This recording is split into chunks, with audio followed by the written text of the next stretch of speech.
आज महाराष्ट्राची वाटचाल ही पेड पेंटिंग कडनं मागेल त्याला सौर पंप अशा प्रकारची होती आहे। पण या शेतकऱ्यांना आपण विचार केला तर पुढच्या 25 वर्षाकरता या ठिकाणी कुठलंही बिल लागणार नाहीये। पुढच्या काळामध्ये त्यांनी अधिकची वीज तयार केल्यानंतर ती ग्रीडमध्ये कशी टाकता येईल आणि त्यांना त्यातनं उत्पन्न कसं देता येईल, म्हणजे बिल भरणारा हा आता पैसे घेणारा कसा होऊ शकेल, अशी योजना शेतकऱ्यांपर्यंत आणण्याचा प्रयत्न या सरकारच्या माध्यमातून चाललेला आहे।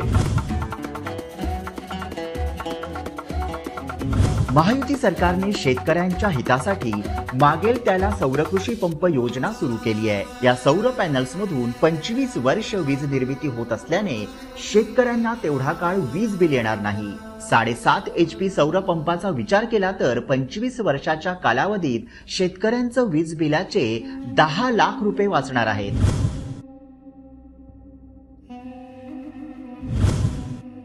सौर कृषी पंपाच्या पॅनल्समधून निर्माण होणारी अतिरिक्त वीज ग्रीडमधून पाठवून वीज कंपन्यांना विकता येईल। त्यामुळे शेतकऱ्यांना अतिरिक्त उत्पन्न मिळवता येईल। उपमुख्यमंत्री देवेंद्र फडणवीस यांनी आणलेल्या सौर कृषी पंप योजनेमुळे शेतकऱ्यांचं जीवनमान उंचावणार आहे।